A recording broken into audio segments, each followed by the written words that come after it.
নমস্কার বন্ধুরা, শুভ সকাল। আশা করি সবাই ভালো আছেন, সুস্থ আছেন। আজকে আমি চলে এসেছি শীতের আরও একটি লোভনীয় রেসিপি নিয়ে। আজকের রেসিপি শীতের ফুলকপি পনির কষা। তো এই শীতের ফুলকপি পনির কষা আমি কিভাবে বাড়িতে রেডি করছি সেটাই আজকে আপনাদের সাথে শেয়ার করে নিচ্ছি। তো চলুন এবার রেসিপিটা দেখে নেওয়া যাক। তো ফুলকপি পনির কষা বানানোর জন্য এখানে পনির নিয়ে নিয়েছি কিউব করে কেটে। পনিরের পাশাপাশি এখানে নিয়েছি ফুলকপি, আলু, কাঁচা লঙ্কা স্লাইস নিয়েছি পেঁয়াজ বাটা, এখানে নিয়েছি আদা রসুন লঙ্কা বাটা, দই, টমেটো নিয়েছি, লঙ্কার গুঁড়ো, গোটা জিরে, জিরে গুঁড়ো, হলুদ গুঁড়ো, গোটা গরম মশলার মধ্যে নিয়েছি তেজপাতা, এলাচ, দারচিনি, লবঙ্গ, আর নিয়েছি এখানে টমেটো সস নিয়েছি, আর গরম মশলার গুঁড়ো। আর রান্নাটা আমি রাইস ব্র্যান অয়েলে করব। কড়াইতে রাইস ব্র্যান অয়েল গরম করে নিয়েছি, সামান্য একটু হলুদ দিয়ে দিলাম। এবার হলুদটা ভালো করে তেলের সঙ্গে আমি মিশিয়ে নিচ্ছি। এইবার পনিরের কিউবগুলো দিয়ে দিচ্ছি।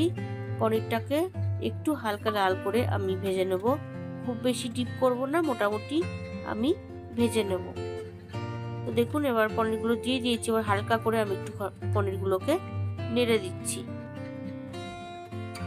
তো আপনারা দেখুন পনিরগুলো কিন্তু আমি হালকা করে ভেজে নিয়েছি, একটু পনিরগুলো তুলেও নিলাম। এবার ওই তেলের মধ্যে আলু দিয়ে দিচ্ছি, আলুর পাশাপাশি ফুলকপিটাও দিয়ে দিচ্ছি। একসাথে আলু আর ফুলকপিটাকে আমি সামান্য একটু লাল করে ভেজে নিচ্ছি। শীতকালে এই ধরনের ফুলকপি পনিরের তরকারি থাকলে কিন্তু গরম গরম ভাতের সাথে আর অন্য কিছুই লাগে না। তো দেখুন আমি সামান্য একটু হলুদ দিয়ে নিয়েছি। এবার ভালোভাবে এই আলু ফুলকপিটাকে আমি ভেজে নিচ্ছি। তো একটু সময় নিয়ে ভালোভাবে আমি আলু ফুলকপি ভেজে নিচ্ছি। তো আলু ফুলকপি ভেজে তুলে নিয়েছি। এবার ওই তেলের মধ্যে একটা তেজপাতা, এলাচ, দারচিনি, লবঙ্গ ফোড়ন হিসাবে দিয়ে দিলাম। আর ওই একই সাথে দিয়ে দিচ্ছি হাফ টিস্পুন গোটা জিরে। ফোড়নটাকে 1-2 সেকেন্ড একটু ফ্রাই করে নিচ্ছি। এইবার দুটো মিডিয়াম সাইজের পেঁয়াজ গ্রেট করা নিয়েছিলাম আমি, সেটা দিয়ে দিলাম। আমি এখানে পেঁয়াজটাকে গ্রেট করে নিয়েছি। তো পেঁয়াজটাকে ভালোভাবে মিশিয়ে দিলাম। এইবার এর মধ্যে আমি দিয়ে দিচ্ছি ওই 2 টিস্পুন মতন আদা রসুন লঙ্কার পেস্ট, আমি একসাথে বেটে নিয়েছিলাম। এবার সমস্ত মশলা আমি ভালোভাবে কষিয়ে নিচ্ছি। এইবার এর মধ্যে কুচনো টমেটো আর কাঁচা লঙ্কাটাও দিয়ে দিলাম, দিয়ে ভালোভাবে এবার কষিয়ে নেব। মশলাটা মোটামুটি আমি কষিয়ে নিয়েছি, আপনারা দেখুন। এইবার এর মধ্যে আমি দিয়ে দেব হাফ টিস্পুন মতন হলুদ গুঁড়ো, হাফ টিস্পুন শুকনো লঙ্কার গুঁড়ো, হাফ টিস্পুন জিরে গুঁড়ো, আর পরিমাণ অনুযায়ী লবণ। এবার সমস্ত ড্রাই মশলা দিয়ে আমি আবারও সমস্ত কিছু ভালো করে কষিয়ে নেব। আর কালারের জন্য দিয়ে দিলাম half teaspoon Kashmiri red chilli powder. মশলার থেকে অয়েল রিলিজ করে দিয়েছে। এবার 1/4 টিস্পুন মতন ফ্যাটানো টক দই দিয়ে দিলাম, দিয়ে টক দইটা দিয়ে ভালোভাবে আমি মিশিয়ে নিচ্ছি। এই সময় কিন্তু আমি গ্যাসের ফ্লেমটাকে একদম লো রেখেছি। আর ওই দইয়ের বাটি ধোয়া একটু জলও আমি দিয়ে দিলাম, দিয়ে আবারও 3-4 মিনিট একটু মশলাটাকে আমি কষিয়ে নেব। মশলাটাকে খুব ভালোভাবে কষিয়ে নিয়েছি। এবার ভেজে রাখা আলু ফুলকপিগুলো আমি দিয়ে দিলাম। আলু ফুলকপিটা দিয়ে আবারও ভালোভাবে মশলার সঙ্গে আমি মিশিয়ে নিচ্ছি। আপনারা অবশ্যই এইভাবে আলু ফুলকপি দিয়ে পনির একবার ট্রাই করে দেখবেন, খুব ভালো লাগে খেতে। আলু ফুলকপি মশলার সঙ্গে ভালোভাবে কষিয়ে নেওয়ার পরে আমি দিয়ে দিচ্ছি ওই 3 টেবিল স্পুন মতন টমেটো কেচাপ। টমেটো কেচাপটা দিয়ে আমি ভালোভাবে মিশিয়ে নিচ্ছি। এই টমেটো কেচাপ দেওয়াতে কি হবে, রান্নায় কিন্তু খুব সুন্দর একটা টেস্ট আসবে। তো দেখুন টমেটো কেচাপের একটু বাটি ধোয়া যত জল দিয়ে দিলাম আমি। তো দিয়ে এবার ভালোভাবে আমি মিশিয়ে নিচ্ছি। মিশিয়ে নিয়ে 10 মিনিটের জন্য ঢাকা দিয়ে দেবো।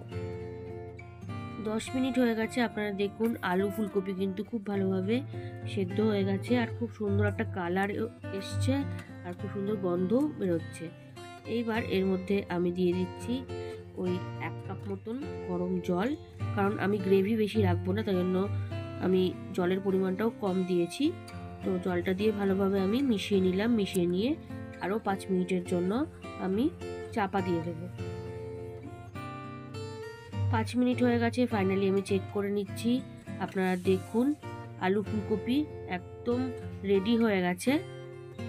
এইবার আমি এর মধ্যে ভেজে রাখা পনিরগুলো দিয়ে দিচ্ছি। পনিরগুলো দিয়ে আবারও ভালোভাবে আমি একটু মিশিয়ে নিচ্ছি। এই ফুলকপি পনির কষা কিন্তু ভাত, রুটি, পরোটা, লুচি সব কিছুর সাথে কিন্তু খুবই ভালো লাগে খেতে। দেখুন আমি ভালোভাবে মিশিয়ে নিলাম। তো ভালো করে ফুটে গেছে ঝোলটা। এবার জাস্ট 1-2 মিনিটের জন্য আমি চাপা দিয়ে দিলাম। 1-2 মিনিট বাদে ফাইনালি চেক করে নিচ্ছি। আপনারা দেখুন ফুলকপি পনির কষা কিন্তু আমার অলরেডি ডান। এবার আমি ওপর থেকে জাস্ট ওই 1/2 টিস্পুন মতন গরম মশলার গুঁড়ো দিয়ে দিলাম। গরম মশলার গুঁড়োটা দিয়ে ভালোভাবে একটু মিশিয়ে নিচ্ছি। তো বন্ধুরা রেসিপি কিন্তু আমার ডান।